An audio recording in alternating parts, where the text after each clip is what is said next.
Love, once the foundation of human connection, is now fragile, fleeting, and for many, entirely out of reach.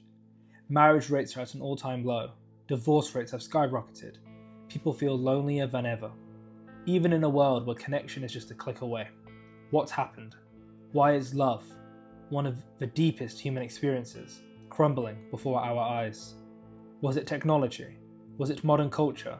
Or was it something even deeper? Something ingrained in the way we now think about relationships, identity, and purpose.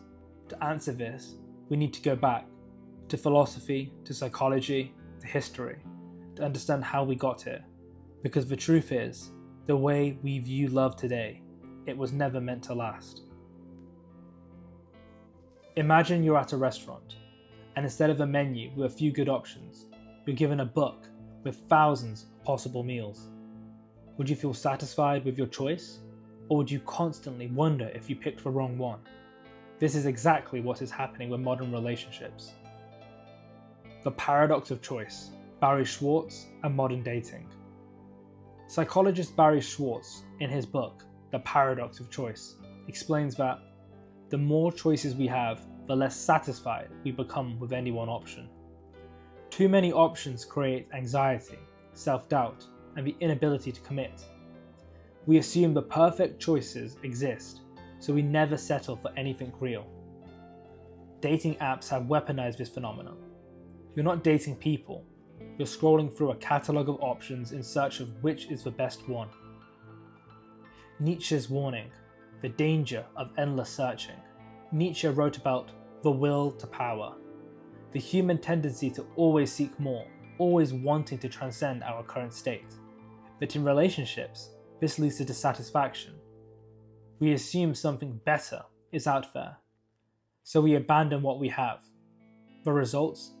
We never truly invest in love, because we are always looking for something else. Love was once about growth, sacrifice, and mutual support. Today, it's about what you can get. The rise of transactional love. Schopenhauer argued that love is not rational, it is driven by biological and subconscious forces. But modern dating has reduced love to a cost-benefit analysis. Instead of focusing on compatibility and shared purpose, people focus on status, looks, and immediate pleasure. People ask, what do they offer me? Instead of, how do we grow together? Freud's theory of love, the death of depth. Freud believed that love is deeply tied to our subconscious desires and childhood experiences.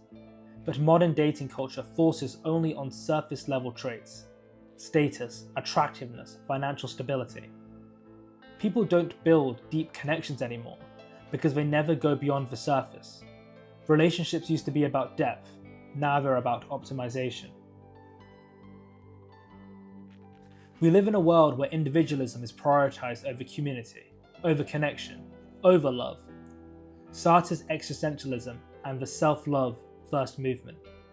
Jean-Paul Sartre wrote that human beings are in a constant state of self-definition. Modern cultures tell us that we must find ourselves before we commit to another person. But this has led to a generation of people who never stop finding themselves and never truly commit to anyone. We're obsessed with self-improvement, self-growth, self-love, but at what cost? Carl Jung and the fear of vulnerability. Jung believed that love requires confronting our shadow selves, our fears, insecurities, and flaws. But modern culture teaches us to run from discomfort. We are afraid of real emotional intimacy, so we stay detached. People don't fear commitment, they fear vulnerability, because vulnerability requires real emotional investment. Love is being actively destroyed, not just by technology, but by the way we are taught to think about it. The death of emotional endurance, why relationships don't last. People expect relationships to be easy. The moment things get difficult, they assume they chose the wrong person. But all great relationships require struggle, adaptation, and patience. Nietzsche wrote about amour fati, the love of fate. Real love is about embracing imperfection, not seeking something flawless. If all this is progress, why are we lonelier than ever? The average person has fewer closer friendships than ever before. Marriage rates are plummeted. Loneliness is now considered a public health crisis. Freedom without connection is just isolation, and we are starting to feel the consequences. Is there hope? Can love survive the modern world? Yes, but only if we are actively choosing to fight for it. Step 1. Stop chasing perfection. Love is not about finding the one, it's about choosing someone and making it work. Step 2. Reject the disposable dating culture. Stop treating people like products. Prioritize deep emotional connections over instant gratification. Step 3. Embrace the reality of love. Love is not just a feeling, it is an action, a choice, and a responsibility. Love isn't dead, but if we don't change how we approach it, it will be. If you're still watching, it means you care. You want something deeper, something real.